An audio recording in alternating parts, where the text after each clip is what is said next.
어이! 세상 모든 에이스들을 리뷰하는 채널 에버이스 다람쥐 주먹입니다. 이번 영상은 외선 필리핀 복서 파키아오를 만만히 보았다가 역으로 얼굴이 피떡이 될 때까지 맞은 복서들 3명과 매니 파키아오가 대결한 경기를 리뷰하겠습니다.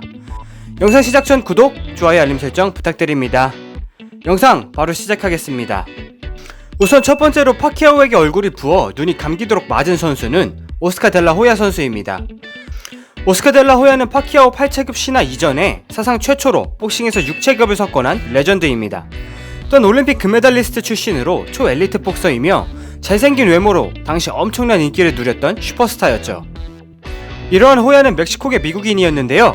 아시아의 왜소한 복서가 정말 화끈하게 싸우는 멕시코 복싱 스타들을 하나하나 꺾는 모습을 보며 점차적으로 파키아오에게 관심이 생기기 시작했습니다. 결국 2명의 선수는 경기가 잡히게 되죠. 미들급에서 활동하던 호야와 라이트급까지 제패한 파키아오가 계약 체중으로 웰터급에서 경기를 하게 된 것입니다.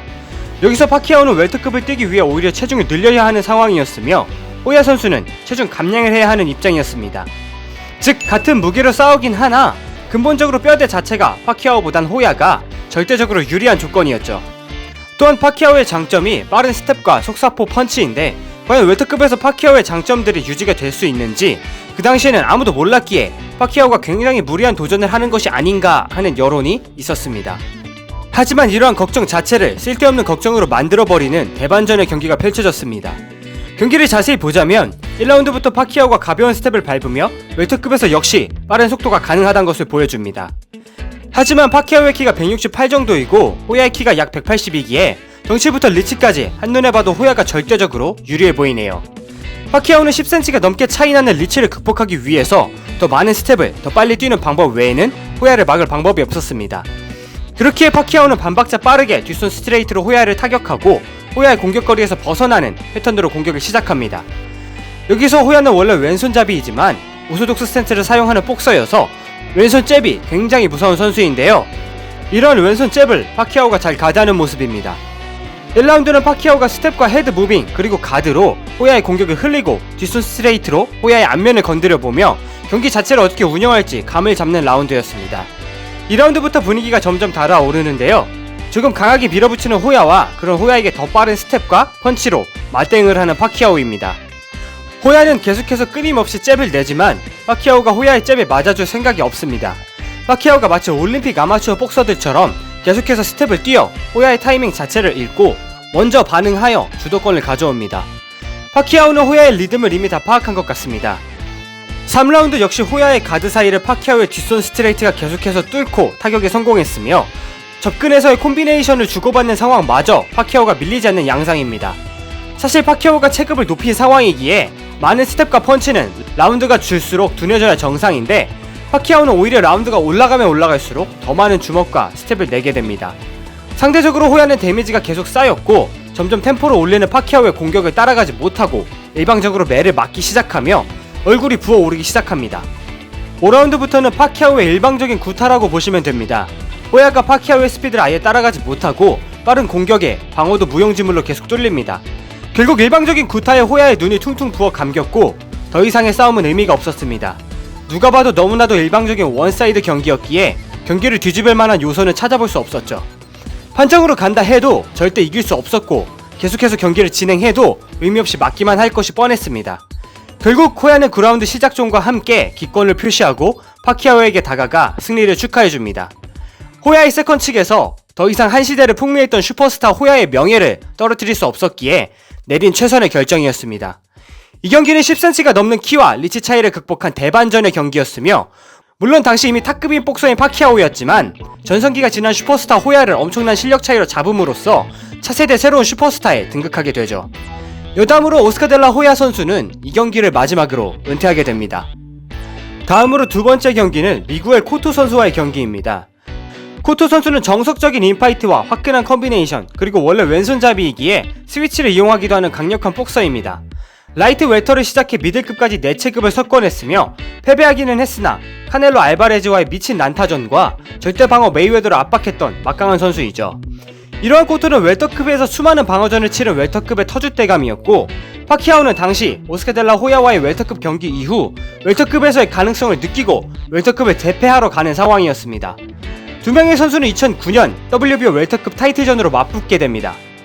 오소독스와 사우스포의 대결이며 두 선수 다 화끈하게 싸우는 타입이기에 굉장히 기대를 많이 모으는 경기였습니다. 파키아오는 보다 강력한 콤비네이션으로 레프트 바디를 공격하는 코토를 대비해 단단한 가드를 추가 옵션으로 가지고 나왔습니다. 경기는 1라운드부터 화끈하게 시작됩니다.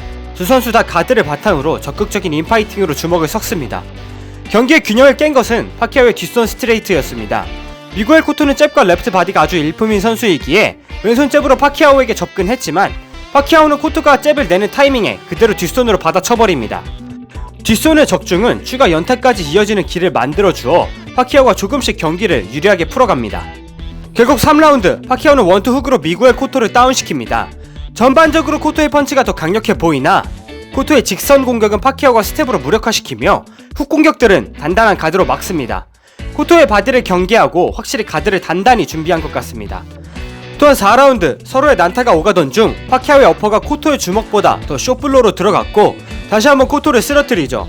다운이 있었지만 경기의 양상은 한쪽으로 기울지 않고 두 명의 선수의 난타로 계속 이어집니다. 하지만 파키아오의 팀이 분석이 더 정교했던 걸까요?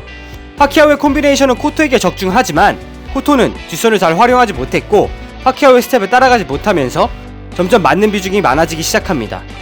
분명 경기 초반 코토가 밀고 들어가고 파키아오가 백스텝으로 빠지는 모습이었지만 후반에는 정반대인 코토가 뒤로 물러서고 파키아오가 몰고 들어가는 모습으로 바뀌었네요. 코너에 몰린 코토는 파키아오의 연타를 맞게 되는 악순환이 반복됩니다. 9라운드 이미 코토의 얼굴은 피떡이 지기 시작하며 공격보다는 회피와 방어에 집중합니다.